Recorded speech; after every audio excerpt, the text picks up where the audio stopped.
Hello, my name is Anthony Moorman. I am Professor of Genetic Epidemiology at Newcastle University, and I run a research group that is called the Leukemia Research Cytogenetics Group, and we focus on both acute lymphoblastic leukemia and acute myeloid leukemia.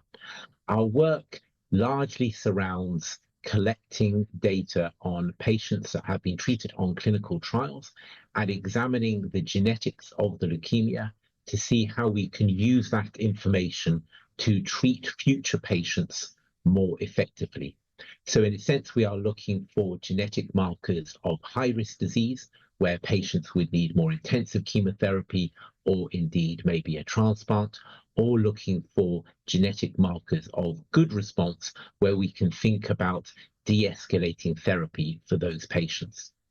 So our research group holds a lot of patient information, a lot of genetic information, and obviously that kind of research and information is of interest to both the patients, the parents of the patients, because many of the patients with acute lymphoblastic leukemia will be children, and also to the general public. So I think the idea of making research information and the results, particularly of clinical trials, more accessible to patients, parents, and advocates is a really good idea. And it's something that we have wrestled with over the past, 20 or 30 years as we have been conducting our research. So traditionally, most feedback to the wider community, patients and parents, has largely been done through open days, by research charities, by the production of lay summaries. But a lot of that is not necessarily particularly relevant to the current means of communication that most people use, such as social media. And so I think it's a really good idea to start engaging with patient organizations such as KnowALL, whereby we can start to communicate our research to a wider audience in a more appropriate manner. And I think the use of patient organizations for this is a really good idea, partly because they have time, they have expertise, and of course, they are very used to the whole concept of communication, which for many researchers and scientists is not really necessarily our forte.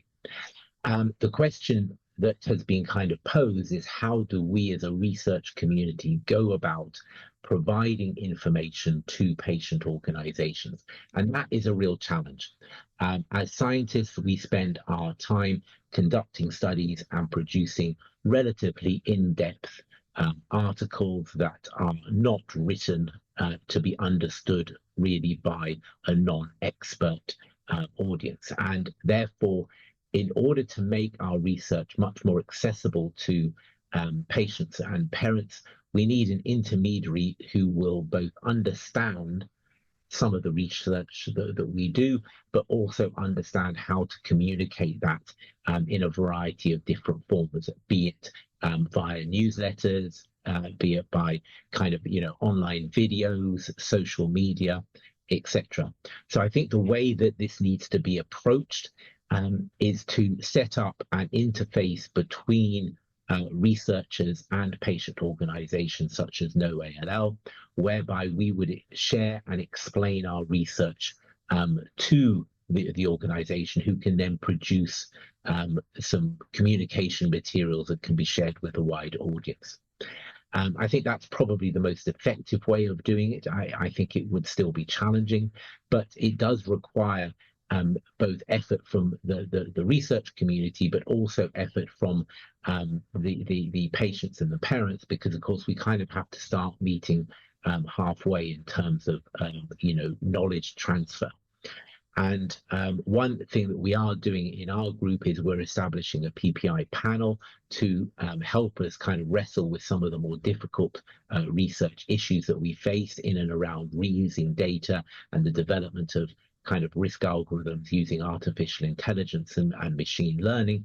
And we're using that panel to explain our research to them in a face-to-face way so that they understand the key elements of that research and how that can improve the patient journey or patient management or patient outcome. And they can also provide feedback to us. So that's a really useful interface.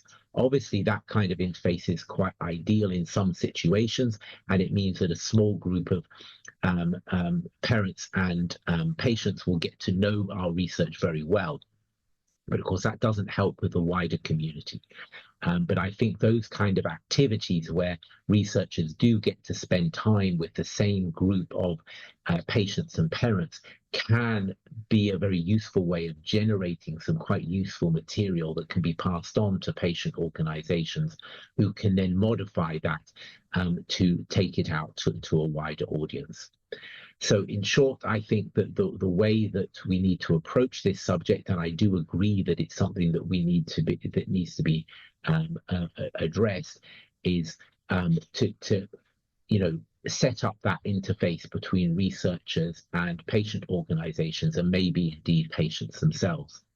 I think one thing that we would, as researchers, quite like to know is a sense of what kind of information patients and parents and advocates want to know about research.